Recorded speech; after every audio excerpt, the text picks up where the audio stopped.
নমস্কার, বাংলা বার্তা থেকে বলছি সন্ময় বন্দ্যোপাধ্যায়। সিবিআই কিভাবে ম্যানেজড হয়েছে অভয়া কাণ্ডে ছত্রে ছত্রে উঠে আসছে বারবার 172 পাতার শিয়ালদা কোর্টের মহামান্য বিচারপতি অনির্বাণ দাসের রায়। বারবার সেটা প্রমাণ পাচ্ছি, তথ্য যত ঘাঁটছি তত মনে হচ্ছে এ কোন দেশে আমরা বসবাস করছি, যেখানে সেন্ট্রাল ব্যুরো অফ ইনভেস্টিগেশন নিজে হাতে একটা তদন্তকে খুন করছে। আমরা সেই বিষয় নিয়ে আজকে আসবো, কিন্তু তার আগে বলি একটা মস্ত বড় ঘটনা ঘটে গেছে। সেটা হচ্ছে শেষ পর্যন্ত হতভাগ্য সেই 31 বছরের ডাক্তার কন্যার বাবা মা বুঝতে পেরেছেন যে সমস্ত বিষয়টা আসলে যার মস্তিষ্ক প্রসূত, অর্থাৎ তথ্য প্রমাণ লোপাট করাটা যার মস্তিষ্ক প্রসূত, সেই ভদ্রমহিলার নাম হচ্ছে মমতা বন্দ্যোপাধ্যায়, যিনি নবান্নের 14 তলায় বসে আছেন। 5 মাস পর তাদের ধৈর্যচ্যুতি ঘটে শেষ পর্যন্ত সংবাদ মাধ্যমের সামনে অভয়ার বাবা মা মুখ খুলেছেন এবং স্পষ্টতই জানিয়ে দিয়েছেন যে তিনি ধরা পড়ে গেছেন। তিনি সর্বসমক্ষে মানুষকে এখন বোকা বানানোর জন্য হাইকোর্টে দৌড়েছেন সঞ্জয় রায়ের ফাঁসিটা চাইতে। আদতে তথ্য প্রমাণ লোপাট, এভিডেন্স ট্যাম্পারিং, অল্টার তাঁর সরকার করেছে, তাঁর বিধায়ক, তাঁর পুলিশ সবাই মিলে করেছেন এবং তাদের জেলের মধ্যে থাকা উচিত। আমি বলছি না, সরাসরি অভয়ার বাবা বলেছেন।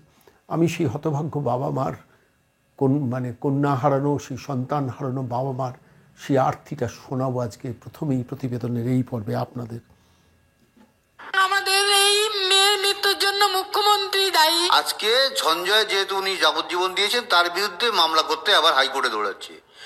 তাহলে কি হচ্ছে, উনি যে দোষী এবং প্রমাণ করে দিয়েছেন লোয়ার কোর্টের যে জজ, সেটা বুঝতে পেরেই উনি মানুষকে বোকা বানানোর জন্য আজকে হাইকোর্টে দৌড়িয়েছেন। শেষ প্রমাণটুকুও যেন লোপাট করা যায়, কোনো প্রমাণকে উনি রাখেননি, যাতে শেষ প্রমাণটুকুও লোপাট করা যায় তার জন্য মরিয়া হয়ে উঠেছেন উনি। আমার মেয়ের দেহটাকে চুল্লিতে ঢুকিয়ে দেওয়া হলো, তখন আমাদের এখানকার এমএলএ নির্মল ঘোষ সঞ্জীব মুখার্জির পিঠ চাপড়ে ওয়েল ডান বয় বলছিল। এই নির্দেশ আমি মনে করি। কে বলছেন? অভয়ার বাবা বলছেন, অভয়ার মা বলছেন যে মানুষকে বোকা বানানোর জন্য কলকাতা হাইকোর্টে দৌড়েছেন সঞ্জয় রায়ের ফাঁসিটা যাতে হয়, অর্থাৎ সঞ্জয় রায়ের ফাঁসি হয়ে গেলে তাহলে আমাদের দায়িত্ব শেষ, আর কিছু তদন্তের জায়গাটা থাকবে না। সঞ্জয়ের হতভাগ্য ডাক্তার কন্যার বাবাও কিন্তু বুঝেছেন। মা বলছেন কত অসহায় বলুন তো, একমাত্র সন্তান যাকে অনেক কষ্ট করে পরিশ্রম করে 31 বছরের ডাক্তার কন্যাকে বাবা মা বড় করেছিলেন, ডাক্তার হয়েছিলেন, সেই হতভাগ্য মা বলছেন সমস্ত তথ্য প্রমাণিত লোপাট করে দিয়েছেন। মুখ্যমন্ত্রী দায়ী, সরাসরি অভিযোগ তুলেছেন মুখ্যমন্ত্রীর বিরুদ্ধে। যে মুখ্যমন্ত্রী গিয়েছিলেন টাকা দিয়ে তাদের পরিবারের মুখ বন্ধ করতে, যে মুখ্যমন্ত্রীর নির্দেশে অভিষেক গুপ্তা গিয়েছিলেন টাকার প্যাকেট ধরাতে, হতভাগ্য সেই 31 বছরের ডাক্তার কন্যা যখন পাশের ঘরে তার দেহ সাহিত্য, তার পাশের ঘরে ওই সঞ্জীব মুখার্জিরা নিয়ে গিয়েছিলেন ওই নগদ টাকার প্যাকেটটা ধরাতে। আজকে সেই পরিস্থিতিতে দাঁড়িয়ে শেষ পর্যন্ত তার বাবা মা অন্তত 5 মাস 150 দিন ধৈর্য ধরে অপেক্ষা করার পর শেষ পর্যন্ত মুখ খুলে মুখ্যমন্ত্রীকেই দায়ী করলেন এবং পরিষ্কার বললেন এদের সবার জেলে থাকা উচিত। এখন স্বাভাবিকভাবেই হতভাগ্য বাবা মাকে এবার আক্রমণ শুরু হলো। চোর চিটিংবাজ মুখপত্র সংবাদ মাধ্যমে বসে বসে ওর বাবা মাকে আবার আক্রমণ শুরু করলো। ভাবুন, একজন পরিবার তার সন্তানকে হারিয়েছেন আর তারপর সেই তথ্য প্রমাণ লোপাট, এভিডেন্স ট্যাম্পার, অল্টার করতে করতে করতে করতে শেষ করে দিয়েছেন সেই পরিবারটাকেই। আর সেই পরিবারটার দিকে এখন অভিযোগের আঙুল তুলছেন কে? চোর চিটিংবাজ মুখপত্রগুলো। আমি আজকের এই প্রতিবেদনে এই পর্বের পরে আমি সরাসরি যাব CBI, central bureau of investigation. 5 দিন তো রাজ্য পুলিশ, কলকাতা পুলিশ এই কারবারটা করেছেন। রাজীব কুমারের মস্তিষ্ক পরিকল্পনা অনুযায়ী বিনীত গোয়েলের বাহিনী তথ্য প্রমাণ লোপাট, এভিডেন্স ট্যাম্পার, এভিডেন্স অল্টার করছেন, লোকে বলছেন, আমি বলছি না, এবং প্রায় প্রমাণিত সত্য। সেই সত্যটাকে প্রমাণ করার দায় কাজ ছিল সিবিআই না? ভালো করে ভেবে দেখুন, সেন্ট্রাল ব্যুরো অফ ইনভেস্টিগেশনের ওপরে মানুষের ভরসা তো আছেন। যে কোনো মানুষ, যে কোনো পরিবারে যদি কোনো মৃত্যু ঘটে, এমনকি তৃণমূল কংগ্রেসের পরিবারেও যদি অনাকাঙ্ক্ষিত কোনো মৃত্যু ঘটে, তখন তাঁদের পরিবারকেও আমরা শুনেছি বাংলায় বলতে, আমি সিবিআই এনকোয়ারি চাই। কতটা বিশ্বাস একটা এজেন্সির ওপর না থাকলে এই এই এই এই শব্দগুলোকে উচ্চারণ করে আমরা সিবিআই এনকোয়ারি চাই। সেই সিবিআই এই তদন্তটাকে হত্যা করেছেন। ঘণ্টাখানেক সঙ্গে সুমনের সেটে বসে এবিপি আনন্দর সুমন দে কিন্তু ঠিক এই ল্যাঙ্গুয়েজটা বলেছেন, আমি যেটা বলছি আপনাদের, যে শুধু অভয়ার মৃত্যু হয়নি, মৃত্যু হয়েছে তদন্তটারও মৃত্যু হয়েছে, তদন্তকে খুন করা হয়েছে, শুধু অভয়াকে খুন করা হয়নি, তদন্তকেও খুন করা হয়েছে। এটা আজকে বলার দিন, তাই আমি নতুন করে আরেকবার সেটা বলছি, একটু ভেবে দেখুন। মানে সুমন দে যেটা বলছেন, আমি যেটা বললাম সেটাও সুমনবাবু বলেছেন।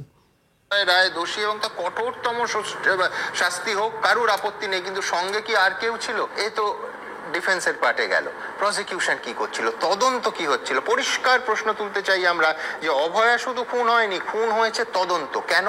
তদন্তকারী সংস্থা প্রথম 5 দিন আর তারপরের 5 মাস যারা করেছে, অর্থাৎ কলকাতা পুলিশ এবং সিবিআই, এবার সেই পার্টে আসবো, কিন্তু অর্থাৎ তদন্তটাকে পর্যন্ত খুন করেছে সিবিআই। সীমা পাহুজা কোথায় গেলেন আপনি, যার দিকে অভিযোগের আঙুল বারবার উঠছে? কিভাবে ম্যানেজ হয়েছেন, কিসের বিনিময়ে ম্যানেজ হয়েছেন? বাংলা মানুষ তো জানতে চাইবে আপনার কাছে।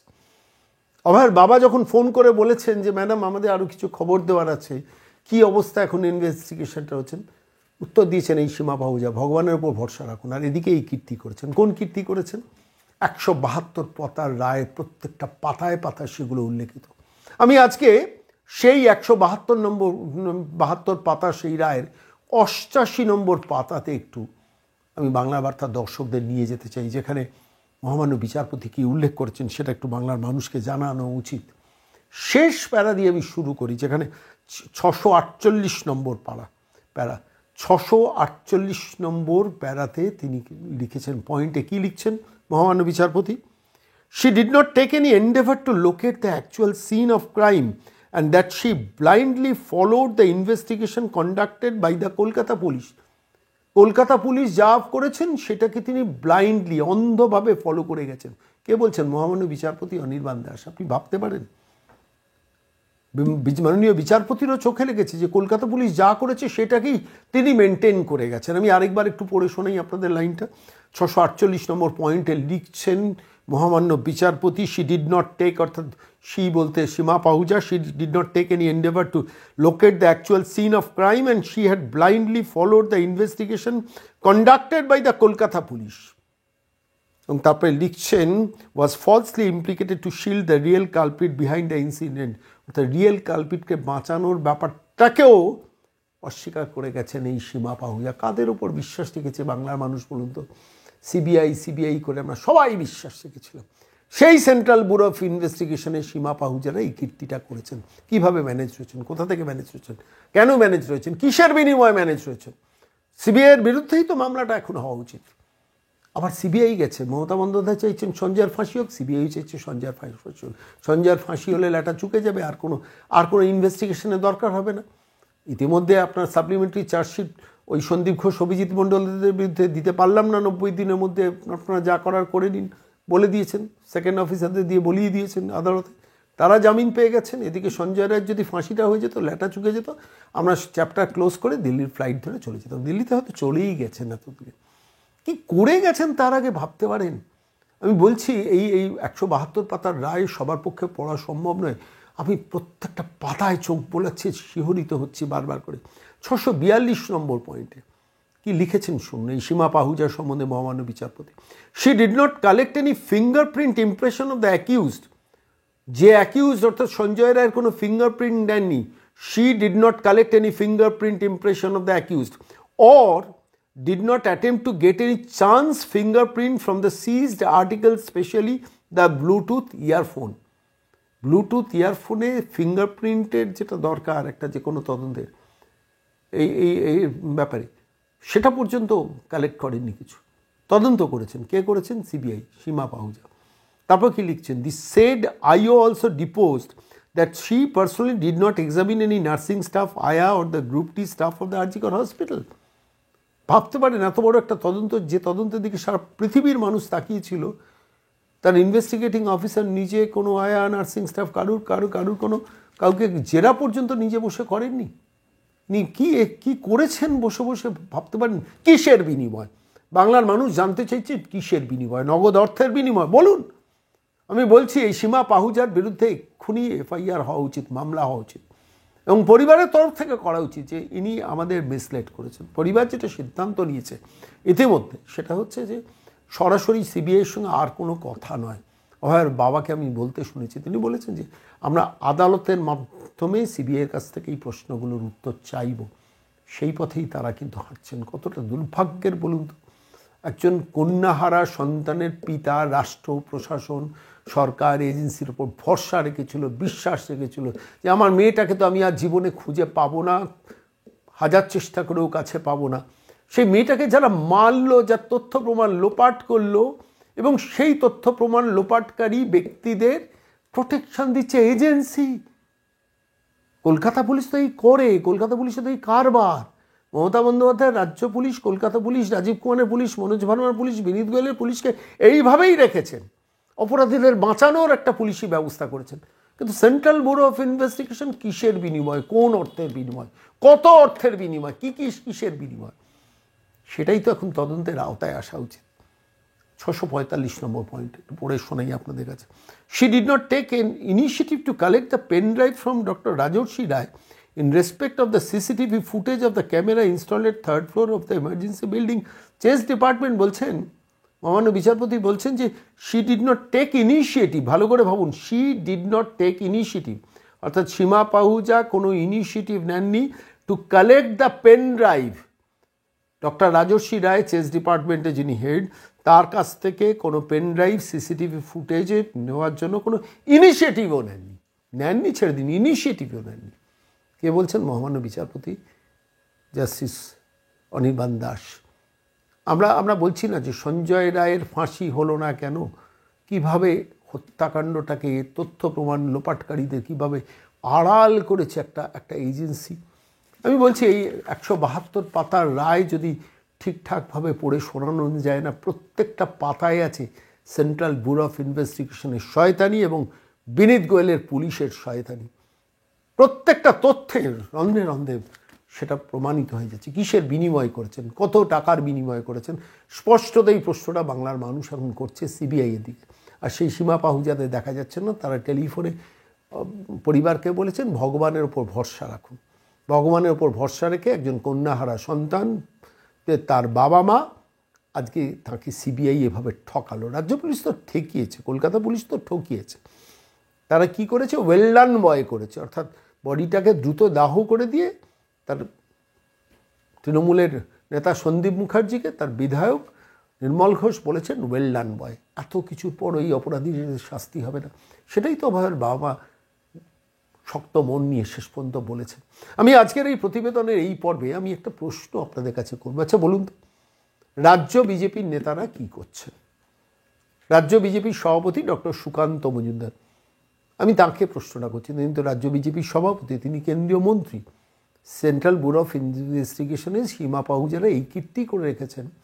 বাংলার মানুষের সেন্টিমেন্ট নিয়ে খেলেছে সিবিআই, বাংলার মানুষকে প্রতারণা করেছেন। শুধু অভয়ের বাবা মারকে প্রতারণা নয়, 31 বছরের ডাক্তার কন্যাকে প্রতারণা নয়, বাংলার মানুষের সঙ্গে প্রতারণা করেছে যে সেন্ট্রাল ব্যুরো অফ ইনভেস্টিগেশন। সেই এজেন্সির ব্যাপারে সরাসরি ভারতবর্ষের প্রধানমন্ত্রী, প্রাইম মিনিস্টারের অফিসে গিয়ে সুকান্তবাবু আপনি বলেছেন কোনো কথা? আপনার প্রায়োরিটিতে কোনটা বলুন তো? আজকে এই মুহূর্তে দাঁড়িয়ে বাংলার মানুষের চাহিদা বোঝাটা আপনার প্রায়োরিটি নয়। আপনি রাজ্য বিজেপির সভাপতি, আপনি কেন্দ্রীয় মন্ত্রিসভায় আছেন, আপনার এটা প্রায়োরিটি নয়? বলুন, বুকে হাত দিয়ে বলুন।